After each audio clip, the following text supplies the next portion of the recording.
আষাঢ় মাসের শুক্লপক্ষের দ্বিতীয়া তিথি রথে চেপে যান মাসির বাড়ি জগন্নাথ দেব। সঙ্গে যান বলরাম আর সুভদ্রা। কিন্তু এত জায়গা থাকতে জগন্নাথ দেবের হঠাৎ মাসির বাড়ি কেন এত পছন্দের? মাসিটাই বা কে, আর তার বাড়ি বা কোথায়? মাসির নাম কি? জানেন এসব প্রশ্নের উত্তর? আসুন, যদি না জেনে থাকেন, এই শ্রুতিমধুর প্ল্যাটফর্মে আর এক পৌরাণিক গল্পের সাক্ষী হয়ে থাকি আমরা। ঘটনাটা শুরু করা যাক গোড়া থেকেই। বিষ্ণুর পরম ভক্ত ছিলেন কলিঙ্গের রাজা ইন্দ্রদ্যুম্ন। তিনি গড়ে তুললেন একটি মন্দির, নাম শ্রীক্ষেত্র। এখন আমরা তাকে জগন্নাথ ধাম হিসাবেই চিনে থাকি। কিন্তু মন্দিরে তো কোনো বিগ্রহ নেই। রাজসভায় একদিন কেউ একজন বলল নীলমাধবের কথা। ইনি নাকি বিষ্ণুরই আর এক রূপ। নীলমাধবকে খুঁজতে লোক লস্কর পাঠালেন রাজা। কিন্তু নীলমাধবকে পাওয়া কি অতই সহজ? খুঁজে পেলেন না কেউ। সকলেই ফিরে এলেন। শুধু ফিরলেন না বিদ্যাপতি। জঙ্গলের মধ্যে তিনি পথ হারালেন। তাকে উদ্ধার করলেন শবরকন্যা ললিতা। এই ললিতার সঙ্গী প্রেম হয় ব্রাহ্মণতনয় বিদ্যাপতির। ললিতা আবার শবররাজ বিশ্ব বসুর কন্যা।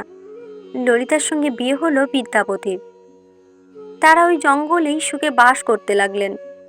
হঠাৎই একদিন বিদ্যাপতি লক্ষ্য করেন যে শবররাজ প্রতিদিন সকালে স্নান করে কোথাও একটা যেন উধাও হয়ে যায়।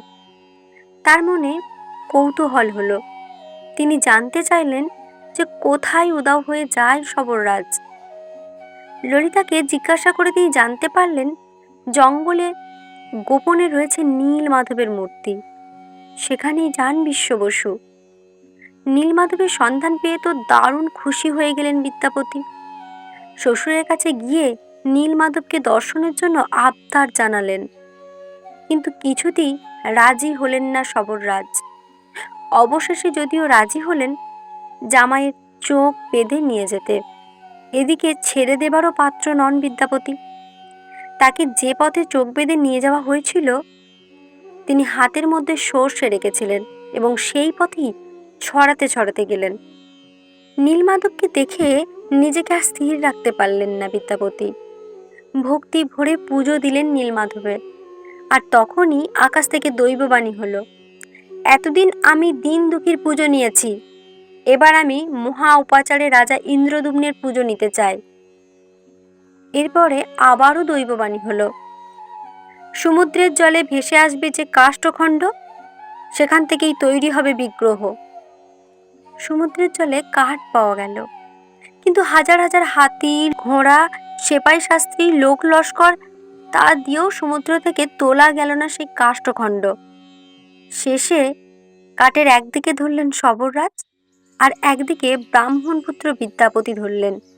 তবেই সমুদ্র থেকে উঠে এলো সেই কাষ্ঠখণ্ড। এবার শুরু হলো মূর্তি গড়ার কাজ।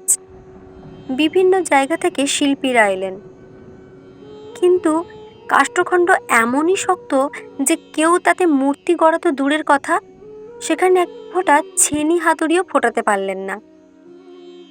তাহলে মূর্তি গড়া হবে কিভাবে? আবার রাজার মাথায় হাত। চিন্তায় ভেঙে পড়লেন রাজা।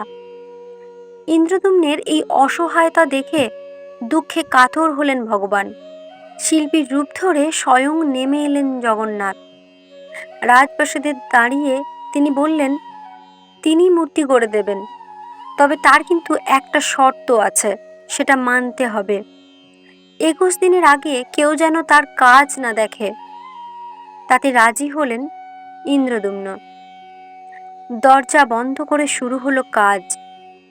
ইন্দ্রদ্যুম্নের রানী গুন্ডিচা রোজই রুদ্ধ দুয়ারে কান পেতে শোনেন কাঠ কাটার ঠক ঠক শব্দ। এইভাবে চলতে থাকে। 14 দিন পর হঠাৎ একদিন রানী এসে দেখেন দুয়ার বন্ধ, কিন্তু ভিতরে কোনো আওয়াজ নেই।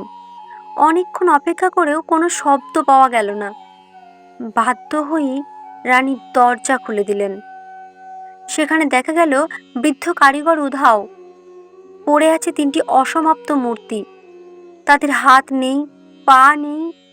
অনুশোচনায় আর দুঃখে ভেঙে পড়লেন রাজা ও রানী। তখনই স্বপ্ন দিলেন জগন্নাথ। বললেন, এমনটা আগে থেকেই ঠিক করা ছিল। তিনি এই রূপেই পূজিত হতে চান। এরপর থেকে এইভাবেই ভক্তদের মধ্যে জনপ্রিয়তা লাভ করেন জগন্নাথ দেব। জগন্নাথ দেবের প্রধান অনুষ্ঠান হলো রথযাত্রা। এই রথযাত্রার দিন দাদা বলরাম ও বোন সুভদ্রাকে সঙ্গে নিয়ে মাসির বাড়ি যান জগন্নাথ। মাসির বাড়ি অর্থাৎ ইন্দ্রদুম্নের পত্নী গুন্ডিচার বাড়ি। সেখান থেকে আবার 7 দিন পর মন্দিরে ফিরে আসেন। এটাই হলো জগন্নাথ দেবের মাসির বাড়ি। এই মাসির বাড়ি যাওয়া হলো সোজা রথ, আর মাসির বাড়ি থেকে ফিরে আসা হলো উল্টো রথ। জয় জগন্নাথ। হরে কৃষ্ণ। রাধে রাধে।